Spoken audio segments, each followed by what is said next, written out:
नमस्कार संदीप जी, बहुत बहुत स्वागत है आपका। नमस्ते अंजू जी। सर, संभल में क्या चल रहा है? करोड़ों की बिजली चोरी हो गई और अब तो केंद्र में आ गए हैं समाजवादी पार्टी के सांसद जियाउर रहमान बर्क। उनके घर पर जाकर मीटर तक चेंज करना पड़ा सर।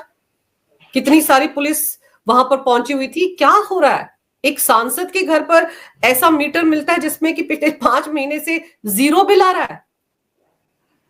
मैं अपने अनुभव से बताऊं, मेरा नेटिव प्लेस जहां पे है और घर में मेरे मुश्किल से 3 या 4 लोग रहने वाले हैं। क्योंकि घर में 3 एसी लगा हुआ है, इसलिए 5 किलोवाट का कनेक्शन है हमारा। हम्म। और योगी बाबा के आने के पहले से है, सिर्फ इसलिए कि जो पावर कारपोरेशन के रूल कहते हैं उसके हिसाब से मुझे कंप्लाई करना था, तो मैंने 5 किलोवाट का कनेक्शन लेके रखा हुआ है। हम्म। और आपको सुन के आश्चर्य होगा कि एक सांसद जिसके घर पे सुबह से लेके शाम देर रात तक लोगों का तांता लगा होता है, और मुझे नहीं लगता है कि गर्मी में एयर कंडीशनर 1 सेकंड के लिए बंद भी होता होगा, उनके घर का कनेक्शन 2 किलोवाट का लोड था, बताइए। Sanction load. और अभी चौंकेंगी कि पिछले 5 महीने से उनके घर का बिजली का बिल आ रहा था 0। हम्म। उसके 7 महीने पीछे अगर जाएंगी तो बिजली का बिल आ रहा था 410 रुपए। पूरे संभल का एवरेज कंजम्पशन जो है 300 यूनिट 250 यूनिट के बीच में है, पूरे संभल का घरों का बताइए। घरों का कंजम्पशन जो है। और सांसद जी के पूरे 1 साल के बिजली का बिल कंजम्पशन है 35 यूनिट। बताइए। तो क्या इसका मतलब वो पंखे हाथ से चलाने वाले इस्तेमाल कर रहे होंगे? और एसी वेसी तो चलता ही नहीं होगा सर। इतना बड़ा महल बना रखा है, अभी भी कंस्ट्रक्शन चल रही है। कोई मान सकता है कि 4 किलोवाट या 2 किलोवाट का मीटर लगा हुआ है वहां पर और बिल ही नहीं आ रहा? अब देखिए, इलेक्ट्रिसिटी एक्ट की यही तो खूबसूरती है, क्योंकि एक असेसमेंट पावर कारपोरेशन के लोग अब वर्क साहब को देंगे। जिस तरह का घर है, जिस तरह के ऑपरेटर्स बिजली के उनके घर में लगे हुए हैं, सब पे कैलकुलेशन होगा। और उस पे जो इलेक्ट्रिसिटी एक्ट कहता है कि जैसे ही थेफ्ट पकड़ी जाती है, तुरंत एक असेसमेंट देना होता है पावर कारपोरेशन को कि आपके घर का चोरी जो हमने पकड़ा है उसके हिसाब से एसेस हमने किया है और इतने की चोरी पकड़ में आ रही है, और उस चोरी के पैसे को तुरंत जमा करना होता है। और अगर वह जमा करने से मना करता है तो तुरंत एफआईआर दर्ज होती है, और 24 घंटे के अंदर एफआईआर दर्ज होती है जैसे ही इलेक्ट्रिसिटी थेफ्ट जो है डिटेक्ट हो जाता है।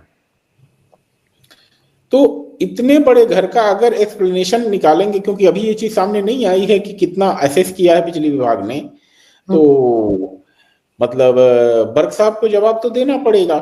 मान लीजिए 1 सेकंड के लिए कह देते हैं कि हम तो बिजली कंज्यूम ही नहीं करते थे, क्योंकि देखिए है क्या बात कि असेसमेंट करने के लिए होना क्या चाहिए, बिजली का मीटर भी तो होना चाहिए, मीटर फंक्शनल भी होना चाहिए।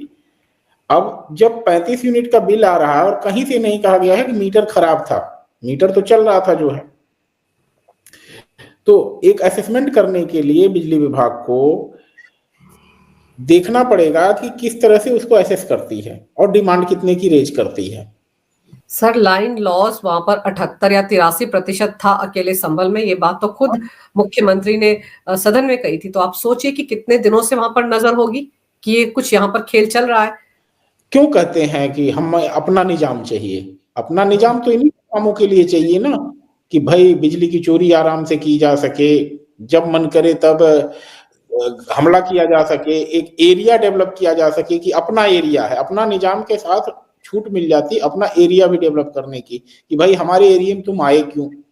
अब देखिए, माननीय मुख्यमंत्री जी ने विधानसभा के पटल पे बहुत बड़ा सवाल किया कि आखिर जब एक क्षेत्र विशेष से एक संप्रदाय विशेष का जा सकता है, तो उस संप्रदाय विशेष के क्षेत्र से दूसरे संप्रदाय का धर्म का जुलूस क्यों नहीं जा सकता है? ऐसी क्या दिक्कत परेशानी हो सकती है? तो हुआ क्या है कि एक तुष्टीकरण में किसी को गलत काम करने के लिए जो है संरक्षण जब दिया जाता है, तो संरक्षण मिलने के नाते ही चीजें जो है बद से बदतर होती चली जाती हैं। और होता क्या है कि जो बात कही जा रही है कि बटेंगे तो कटेंगे, या मोदी जी का कहना है कि एक रहोगे तो सेफ रहोगे। तो हुआ क्या कि जब इस तरह से चीजें हुई तो आप चाहे पावर थेफ्ट वाला मामला ले लें या मंदिर का निकलना ले लें या कुओं का निकलना ले लें, ये सारी चीजें यही हैं कि जब आप एक नहीं रहे तो आप टुकड़ों टुकड़ों में पहले बटे और फिर आपको वहां से भागना पड़ा। और आज जब आप एक हुए हैं, आप ये सोचिए ना, उस क्षेत्र के लोगों का उत्साह, मंदिर जैसे ही निकला लोग दौड़ पड़े। वो भी व्यक्ति आ गए जो दो दंपति थे जिनको छोड़ के जाना पड़ा था, और आज शांतिपूर्वक तरीके से लोग उन मंदिरों में जा रहे हैं और अपना जो कहते हैं पूजा पाठ कर रहे हैं। मैं एक चीज के लिए तो धन्यवाद दूंगा, कुछ तो संस्कार संभल के लोगों में थे, खासकर मुस्लिम संप्रदाय के लोगों में, कि जो मंदिर बंद पड़े थे उनको किसी तरह से अंदर क्षति नहीं पहुंचाई। लेकिन आप ये तो सोचिए कि क्या जो मतलब इलेक्ट्रिसिटी बोर्ड के अधिकारी हैं या लाइनमैन हैं, क्या वो उस इलाके में जाने से डरते थे? क्योंकि अगर ये मीटर की रीडिंग नहीं आ रही थी तो कहीं ना कहीं तो रजिस्टर हो रहा होगा कि भाई ये 5 महीने से इस मीटर में 0 बिल क्यों आ रहा है, और ये भी सांसद महोदय का बिल है, का मीटर है, तो चेंज करने के लिए तो पहले भी जाया जा सकता था। देखिए, नवंबर का जो सर्वे हुआ ना मस्जिद का, उसने एक नमूना दे दिया, और नमूना देने के साथ साथ जो वीडियोज आई उन्होंने दिखाया कि एक क्रिमिनल माइंड किस तरह से काम करता है। आप तो पथराव भी नहीं कर रहे हैं, आप एविडेंस भी मिटाते चल रहे हैं। आखिर सीसीटीवी कैमरे को आपने देखा कि ऐसे वीडियो आए हैं कि जिसको बंबू से तोड़ा जा रहा है। शायद इसीलिए योगी सरकार बिल्कुल एक्टिव मोड में है कि भाई हम मंदिर खोज ही नहीं रहे हैं, हम उसकी सुरक्षा भी सुनिश्चित कर रहे हैं कि आप लोगों ने ये सोच करके कि हिंदू यहाँ से पलायन कर गए, अब इसको तोड़ने फोड़ने की जरूरत नहीं है, ले आओ ढक देते हैं, पड़े रहने दो, क्या करना है हमें जो है। तो अब जब मिल गए हैं ना बाबा, अब जब राधे मोहन मिल गए हैं, बाबा मिल गए हैं, हनुमान जी मिल गए हैं, तो महाराज जी ने ये भी निश्चित किया है कि हम इनकी सुरक्षा भी सुनिश्चित करेंगे। आज तक अगर ये सुरक्षित बचे हैं तो आगे किसी को हम अपने धर्म स्थानों को कलंकित करने के लिए या विरूपित करने के लिए अनुमति नहीं देंगे। और जो कोई अगर ऐसा करने का दुस्साहस करेगा तो सख्ती से निपटा जाएगा, चाहे वो सांसद जी ही क्यों ना हो। और इसीलिए आम जनता को बताया गया है, खासकर संभल ही नहीं सभी जगह के पूरे प्रदेश की, कि चोर अगर कोई है तो चोर के साथ चोर जैसा ही बर्ताव किया जाएगा और उसको उसी तरह निपटाया जाएगा। सर, ये जो सांसद महोदय हैं, इनकी तो दुगनी दिक्कतें बढ़ गई ना। पहले तो हिंसा के मामले में एफआईआर दर्ज है, जिसके लिए ये इलाहाबाद हाईकोर्ट गए थे कि एफआईआर से मेरा नाम हटाया जाए, बल्कि एफआईआर क्वैश की जाए। और अब तो जैसे ही ये पावर थेफ्ट का मामला सामने आएगा, 24 घंटे में पता चल जाएगा उस मीटर से कि क्या हुआ, तो फिर तो इनके खिलाफ दूसरी एफआईआर दर्ज हो जाएगी। और ये पावर थेफ्ट का मामला तो बहुत गंभीर है ना अपने आप में। पावर थेफ्ट के मामले में मान के चलिए कि 6 महीने से लेके 5 साल तक की सजा का प्रावधान है फर्स्ट ऑफेंस पे, और सब्सिक्वेंट ऑफेंस पे आपकी बढ़ भी जाते हैं। और जुर्माना जो है 3 टाइम्स और 6 टाइम्स जो भी असेसमेंट निकाला जाएगा उसका 3 गुना इनके ऊपर जुर्माना लगेगा। और जगहों को भी पावर सप्लाई की जा रही थी, मस्जिद की छत से मदरसों को और मस्जिद को और बहुत से लोगों को पावर दी जा रही थी। मतलब आगे से आगे क्राइम हो रहा था। नहीं, देखिए, बर्क साहब ही बिजली की चोरी में नहीं जाएंगे। जितने लोग इस तरह के पावर हाउस बना करके लोगों को कनेक्शन दे रहे थे और जो लोग ले रहे थे, सभी लोगों के ऊपर मुकदमा तो दर्ज होना ही है। बर्क साहब अकेले नहीं होंगे। लेकिन बर्क साहब का जो दिक्कत है कि जो 200 गज का मकान है और उसमें जो इलेक्ट्रिसिटी के इक्विपमेंट मिले होंगे, हमको नहीं लगता है कि केवल मीटर ही बदला गया होगा। बिजली विभाग के अधिकारी घर के अंदर भी घुसे होंगे और जो स्विचेज हैं, जो अप्लायंसेज हैं घर के अंदर, उन सब चीजों को एसेस किया होगा और उस पर एक असेसमेंट की लिस्ट पकड़ाई जाएगी। और हो सकता है अगर 1 करोड़ की लिस्ट बनाते हैं तो 3 करोड़ रुपए जुर्माना भी लगेगा उनके ऊपर। और यही हाल सबका होना है, जिसके जिसके घर में इलेक्ट्रिसिटी थफ्ट के केस होंगे। और सारे ऑफेंसेज कॉग्निजेबल हैं एंड नॉन बेलेबल है, मतलब संज्ञेय अपराध है जिसमें पुलिस आपको उठा भी सकती है। तो चलो सांसद साहब बच जाएंगे, लेकिन जो लग्गू बग्गू है ना, उनको तो पुलिस उठाएगी ही, और उनको शायद निचली अदालत से जमानत भी नहीं मिलने वाली है, सेशंस की कोर्ट से। उनको भाग के हाई कोर्ट का ही दरवाजा खटखटाना पड़ेगा। मतलब संभल के बिजली चोरों को प्रयागराज की शरण में जाना ही पड़ेगा। अभी तो जैसे आपने बताया कि कब कब बिल जो है वो 35 यूनिट ही खर्च हुआ, पता नहीं कब से सब कुछ चला आ रहा था। और आप देखिए वो वीडियो जो सोशल मीडिया पर वायरल हो रहे, तारों का इतना बड़ा गुच्छा खंबे से काटा गया जहां से टांका फेंक कर लोगों को बिजली दी जा रही थी। तो ये सब तो बहुत पुराना चला आ रहा है। तो असेसमेंट तो लंबे चौड़े समय की होगी ना, पिछले भी तो कई गुत्थियां खुलेंगी। देखिए, मैंने क्या कहा कि घर के अंदर के जितने भी बिजली के उपकरण हैं, सबका एक पावर कंजम्पशन होता है कि इतने वाट बिजली ये खींचता है। एसी हो गया तो 1.5 किलोवाट उस पर रखा जाएगा, 3 एसी हैं तो 4.5 किलोवाट हो गए, पानी के मोटर हो गए, इन्वर्टर हो गए। सारी चीजों को एसेस करने के बाद जो निकलेगा उसके हिसाब से इनका बिल बनाया जाएगा। और कब से ये अंडर बिलिंग हो रही है, कब से ये देखा जाएगा, क्योंकि हमने कहा ना कि संभल के आम लोगों का एवरेज बिल 1500 से 1700 रुपए आता है। तो सांसद साहब का ही जब से 400 रुपए का बिजली का बिल आ रहा है ना, तब से असेसमेंट किया जाएगा। या फिर संभल के एमपी साहब अपना दिखा दें कि हमने भाई देखो डीजी लगा रखा इतने केवी का और हमारा डीजी हमेशा चलता रहता है, हम तो बिजली उपयोग ही नहीं करते हैं। लेकिन फिर देखा जाएगा कि खंभे से जो केबल आई हुई है वो कितनी है, 3 फेस की लाइन की है कि 2 फेस की लाइन की है, क्योंकि इतना power consumption single phase line पे नहीं हो सकता है। आप बारीकी समझिएगा बिजली की कि अगर सिंगल फेस लाइन आई हुई है तो ज्यादा बिजली कंजम्पशन नहीं हो सकता। अगर ज्यादा आपके घर का कंजम्पशन है तो आपको 3 फेस की लाइन लेनी ही पड़ेगी। और अगर 3 फेस मतलब 3 तार आए हुए हैं खंबे से, 3 लाइनों से आपके घर तक आया हुआ है, तब तो भैया आपका असेसमेंट बहुत मोटा होने वाला है। और 10 किलोवाट से ऊपर का कंजम्पशन अगर आपके यहाँ का निकल गया तो आपके लिए और सर दर्द होने वाला है। सर ये तो मस्जिद बचाने में लगे हुए थे, यहाँ तो इज्जत बचाने के लाले पड़ गए हैं। देखिए अभी तार कहाँ कहाँ जुड़ते हैं, तार तो भी बहुत जगह जुड़ेंगे, क्योंकि जो कहते हैं ना आदत खराब की गई कुछ लोगों की। क्योंकि आपने देखा आजम साहब थे तो आजम साहब के समय में तो लगता था कि मुख्यमंत्री ना अखिलेश जी हैं ना मुलायम सिंह जी हैं, बल्कि असली मुख्यमंत्री तो आजम साहब ही हैं। और आजम साहब अपने लोगों का ही जमीन हड़पने में और सारी चीजें करने में लग गए। उनको कभी ये एहसास नहीं था कि हमारे ऊपर भी कोई कल को आएगा। और जो यही डर नहीं होता है ना लोगों को, यही चीज गलत करने के लिए आपको प्रेरित करती चली जाती है। कभी सांसद साहब ने ये थोड़ी सोचा होगा कि हमारे घर बिजली विभाग के लोग घुसेंगे और मेरा मीटर चेक करेंगे। और वो तो डर के मारे आते ही नहीं थे, उनको तो उस इलाके में आने ही नहीं दिया जाता था। भाई अगर इतनी सारी पुलिस फोर्स साथ चल रही है सर, सवाल उठा रहे हैं वर्ग के पिताजी, तो ये तो आम आदमी को समझना चाहिए कि वो अगर मुस्लिम इलाका है, ये तो ये खुद ही बोलते हैं हमारा इलाका है, कौन आएगा। अगर ये अपना इलाका चिन्हित नहीं करते तो हिंदू थोड़े दौड़ दौड़ कर कहीं और रहते, उनको पलायन करने की जरूरत नहीं पड़ती। अंजू जी, बिजली विभाग का अधिकारी एक अदना सा अधिकारी होता है। पुलिस को हिम्मत नहीं रही होगी, एसएचओ को हिम्मत नहीं रही होगी बर्क साहब से ऊंची आवाज में बात करने की। लिख लीजिए, एसएचओ भी जाता होगा तो सीढ़ियों के नीचे ही खड़ा रहता होगा, साहब हैं क्या, तो साहब भी निकलते नहीं रहे होंगे, या निकलते भी रहे होंगे तो तुम ही कह के बात करते रहे होंगे। कभी आप नहीं कहा होगा कि एसएचओ साहब आइए आप। उसी एसएचओ साहब को आप कहा होगा, उसी एसएचओ साहब को चाय कॉफी पिलाई होगी जो उनके सुर में सुर मिलाता रहा होगा, जिसने उनकी आंख में आंख डाल के बात करने की कोशिश की होगी ना, उससे बर्क साहब मिलते भी नहीं रहे होंगे।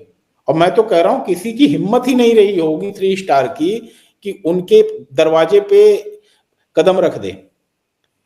और जब लखनऊ से आशीर्वाद मिला है तो अदना सा सिपाही भी उनके दरवाजे पे जा करके खटखटा रहा है आज की तारीख में। यही ताकत होती है संविधान की, यही ताकत होती है कॉन्स्टिट्यूशन की, कि आज लखनऊ से आदेश हो रहा है और एक सिपाही और बिजली विभाग के छोटे अधिकारी जाकर के वहां मीटर बदल रहे हैं, उनसे डिमांड कर रहे हैं कि आपने अभी तक जो चोरी की है उसका हिसाब किताब हम बना के दे रहे हैं और इसको जमा करो। वो क्या है ना कि गए तो वहां पर बिजली चोरी पकड़ने थे, लेकिन मंदिर भी निकल आए। तुर्रा ये कि हमने मंदिरों को कुछ नुकसान नहीं पहुंचाया। अरे नुकसान क्या, आप वो मंदिर जो पहला मंदिर मिला सर, आप देखिए उसके आसपास कंक्रीट की कैसे दीवारें खड़ी कर दी गई थी, ऊंची ऊंची इमारतें बना दी गई, क्योंकि इनको तो ये पता था कोई कभी इस तरफ आएगा ही नहीं। जब आएगा नहीं तो उसको पता ही नहीं चलेगा। उनको क्या पता निजाम बदलते ही सब कुछ होगा और बिजली चोरी पकड़ने के लिए वहां आएंगे और ये सब कुछ हो जाएगा। नहीं, अब अभी तो देखिए कितने सारे कुएं, कुएं वहां पर मिल गए। 22 कुएं थे संभल में, ऐसा बताया जाता है। उन 22 कुओं की तलाश तो जारी है ना। और अभी ऐसा तीन नहीं चार है तो कि मिल गए ना। अपने लोग ही ढूंढ रहे हैं उन 22 कुओं को, कोई सहयोग करने नहीं आ रहा है कि देखिए जी हमने यहाँ ढक रखा है, आप आइए निकाल लीजिए यहाँ से। तो ध्वस्त तो किया ही, अपने भरसक जितनी कोशिश हो सकती थी उस चीज को ऐसा किया गया कि कल को कोई सबूत ही ना मिले। तो देखिए बिजली चोरी में जब सांसद साहब के पैर खुद ही जो है फंस रहे हैं, तो आगे आम लोगों को आगे बढ़ के। और आपने देखा नहीं, अभी एक वीडियो आया जिसमें एक आदमी अपने घर की छत खुद ही तोड़ रहा था। हाँ उसने कहा यार अभी बुलडोजर वाले आएंगे तो हमारा ज्यादा तोड़ के चले जाएंगे, पूरा का पूरा, इससे बेहतर है जितना अतिक्रमण में आ रहा है उतना हम तोड़ लेते हैं। सर, अतिक्रमण को लेकर जो सुप्रीम कोर्ट में फैसला आया था उसके बाद तो ये लोग बड़े नाचे गाचे थे कि देखिए अब तो कुछ नहीं कर पाएंगे योगी आदित्यनाथ। लेकिन उसी फैसले में जो आगे बातें कही गई थी, जिस पर हमने चर्चा भी की थी एक वीडियो में, कि आप सड़क किनारे या सार्वजनिक संपत्ति में जो कुछ भी अतिक्रमण किया गया उसको तो हटा सकते हैं, तो वही तो हटा रहे हैं योगी आदित्यनाथ। कहां रुका उनका बुलडोजर सुप्रीम कोर्ट के आदेश के बाद भी। सुप्रीम कोर्ट के बाद तो बुलडोजर लीगलाइज हो गया, कहते हैं ना कि, और वैध तरीके से हो गया। बस दिक्कत ये हो गई कि जो कहते हैं ना फास्ट रिचार्ज की जगह जो है थोड़ा धीरे हो गया, स्लो मोशन में हो गया कि भाई अब 15 दिन का समय मिल जाएगा, 15 दिन रोने धोने के लिए आपके पास समय, इतने में जा सकते हैं अगर सही है तो। अगर गलत है तो चुपचाप 14वें दिन का इंतजार करिए, 15वें दिन तो योगी बाबा का बुलडोजर चलेगा। और 14 दिन का टाइम आप खुद ही ठीक कर लो। बेहतर तो यही है कि अगर कहीं एंक्रोचमेंट है तो आप खुद ही ठीक कर लो, नहीं तो उससे ज्यादा नुकसान हो जाएगा तुम्हारा जब बुलडोजर आ जाएगा। तो लोग सिस्टम के हिसाब से चलना भी जानते हैं। और जब देखिए निजाम जब बदलता है और लोगों को उसकी न्यायप्रियता पे भरोसा होता है तो लोग कानून का पालन करना शुरू कर देते हैं। कहते हैं ना आदमी मौका देख के चौका मारता है, तो जब चोर चोरी करने के लिए मौका पाता है तो उसके साथ 10 लोग और करते हैं। और जब एक चोर की पिटाई होती है तो सब लोग कहते हैं अब शरीफ बन जाने में ही भलाई है और शराफत से रहा जाए, क्योंकि जब सांसद साहब की नहीं चल रही है तो हमारी क्या चलेगी, तो बेहतर है जितना हमने अतिक्रमण किया उसको हटा लें। सर मुझे तो लग रहा है सांसद साहब भी अवैध निर्माण के गेड़े में आने वाले हैं। उन्होंने उनके घर का तस्वीरें आ रही थी कि देखिए इतना बड़ा महल बनाया, अभी भी कंस्ट्रक्शन चल रही है और बिल जो है वो जीरो आ रहा है। तो वो जो आसपास का इलाका है उन्होंने भी अतिक्रमण करके ही बनाया होगा। देखिए अभी तो सांसद साहब के लिए हमें तो लगता है ईडी भी पहुंचेगी, ईडी भी कैलकुलेशन करेगी, भाई साहब संसद साहब आपकी तनख्वाह इतनी है, आप बताइए कैसे कैसे इसको बनवा रहे हैं, कितना कहाँ का क्या लगा है, कौन सी चीज जर्मनी से आई है, कौन सी इटली से आई है, सब चीज का हिसाब तो मांगेगी। और देखा जाएगा कि कहीं पैसे भी इधर उधर तो नहीं दिया है तो पीएमएलए भी लगेगा, prevention of money laundering act भी लगा दिया जाएगा। विदेश से लिया होगा तो फेरा फेना और फेमा भी लगा दिया जाएगा। तो देखना यह है कि आने वाले समय में किस लेवल तक सरकार इन्वॉल्व होती है बर्क साहब के ऊपर, या फिर थोड़ी सी रियायत करते हुए बिजली चोरी तक ही सीमित रहती है। यह निर्धारित करेगा कि किस तरह से बर्क साहब जो है सरकार के साथ सहयोग करते हैं। अगर वह सहयोग करेंगे और सारी चीजें सही तरीके से चलने में मदद करेंगे तो निश्चित ही एक सम्मानित सांसद हैं, जनता के प्रतिनिधि हैं उस क्षेत्र के, तो सरकार उस लिहाज से काम करेगी। और नहीं तो आपको पता ही है कि विभाग जितने मैंने गिना दिए वो हरकत में तो आने ही वाले हैं। अभी तो कहते हैं ना बड़े मियाँ छोटे मियाँ सुभान अल्लाह, तो हमारे महाराज जी तो छोटे मियाँ हैं, तो अभी तो छोटे मियाँ का कारनामा है। बड़े साहब जो इन्वॉल्व होंगे तो बात अलग होगी। अभी तो ये सारे उत्तर प्रदेश सरकार के विभागों की कारस्तानी है। आप ये सोचिए ना, अगर केंद्रीय एजेंसियां इन्वॉल्व होंगी और चीजों को एनालिसिस करना शुरू करेंगी तो उससे एक नई तरह की परेशानी शुरू हो सकती है। अभी तो जितनी भी एफआईआर हुई है, सब कुछ हुई है, ये सब तो उत्तर प्रदेश सरकार की देन है। तो बर्क साहब को देखना है दिल्ली से पंगा लेते हैं कि योगी जी से ही पंगा लेकर के छोड़ेंगे, कैसे चीजें मैनेज करते हैं उस पर उनका निर्भर करता है आगे का स्टेप जो है। पर सर एक चीज है कि अखिलेश की भी तो नींद उड़ गई है ना। जो कुछ संभल में हो रहा है ये पावर थेफ्ट के नाम पर, सर उसको लेकर मैसेज पूरे राज्य में तो चला ही गया। जहां जहां ये सब कुछ मस्जिदों से हो रहा होगा, मदरसों को इलीगल तरीके से बिजली दी जा रही होगी या लोगों को दी जा रही होगी, वहां सब चौकन्ने तो हो गए होंगे। और सबको पता है कि अगर एक बार इस मामले में बात आगे बढ़ी तो बाकी जगह भी डंडा चलेगा। नहीं, आने वाले समय में देखिएगा आपको खबर ऐसी आएगी कि जो मदरसे हैं या स्कूल कॉलेज जो चल रहे हैं जहाँ पे अंडर एस्टिमेट करके हुँ, प्रॉपर लोड सैंक्शन नहीं कराया गया है, इस सब चीजों हुँ, के लिए लोग बिजली विभाग के ऑफिस की दौड़ लगाएंगे, क्योंकि मैसेज बहुत साफ है कि जब सांसद साहब सुरक्षित नहीं है बिजली चोरी करके, तो आम व्यक्ति के लिए तो कहीं से कोई रियायत नहीं होने वाली है। तो आप लोग सारे लोग सुधर जाइए और या फिर एक्शन का इंतजार करिए, क्योंकि अभी सिर्फ एक जिले में एक्शन हुआ है। यह हुँ। एक्शन सभी जिलों में होगा जहां जहां भी मदरसे हैं, स्कूल कॉलेज हैं, और मैं किसी धर्म विशेष का नहीं कर रहा हूं, सभी के। अगर कहीं भी ये पकड़ में आएगा कि अंडर एस्टिमेट करके कोई प्रभावशाली व्यक्ति बिजली की चोरी कर रहा है, चाहे वो कांग्रेस से जुड़ा हो, चाहे सपा से जुड़ा है, या अपनी ही पार्टी के लोग हों, अगर ऑन रिकॉर्ड आ जाएगा तो पावर कारपोरेशन को काम इस पे करना पड़ेगा, और पावर कारपोरेशन करेगा भी। ये बात अब संभल तक ही सीमित नहीं रहेगी बिजली की चोरी का मामला, और प्रभावशाली लोगों को भी इस पे कार्यवाही की जाएगी।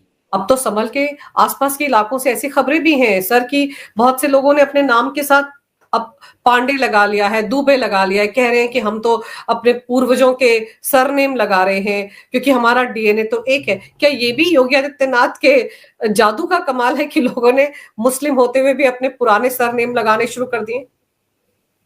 नहीं है तो हम सभी लोगों के भाई ही। देखिए, यही चीज तो कुंदरकी में हुआ। हम्म। भाई, हमारा एक भाई अगर नमाज पढ़ रहा है, उसने अपना नाम असलम रखा हुआ है, तो क्या हमें दिक्कत? हमें कोई दिक्कत नहीं है, वो अपना करे जो करना है।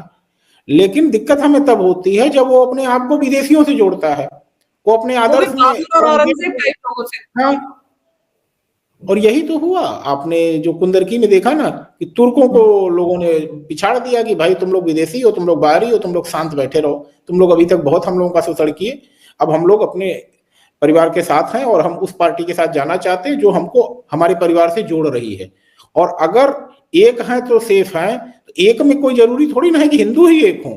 अगर हिंदू और मुस्लिम अपने भाई इस बात को जानते हुए कि हम हिंदू ही हैं, हमने केवल पूजा पद्धति बदली है, अगर हमारे साथ एक हो रहे हैं तो देयर इज नथिंग रॉन्ग, और सारी जो टकराव है वो भी कम होगा जो है। तो मैसेज तो बहुत साफ है कि एक है तो नेक है और सेफ है। अब तो अखिलेश यादव या इनकी पार्टी के बाकी नेता रामगोपाल यादव ये रोना भी नहीं रो सकते कि देखिए हमको फंसा दिया, मतलब मुसलमानों के खिलाफ अत्याचार कर रहे हैं योगी आदित्यनाथ, ये भी नहीं कह सकते। देखिए, सबसे बड़ी चीज ये है कि हर चीज कैमरे के सामने हो रही है। हम्म। कोई चीज जो है ऐसी नहीं है कि छुपाई जा रही है। मीडिया ब्रीफिंग हो रही है, और एविडेंस जब सामने निकल रहे हैं मेरे भाई, तो क्या होगा? आप एक बात मैं कहना चाह रहा था, मुझे याद आ गया कि आप देखिए, अखिलेश जी महाराज जी को हमेशा अप अपशब्द कहते हैं। एक तरह से अगर कहते हैं कि यूपी में एक बाबा है, हम्म।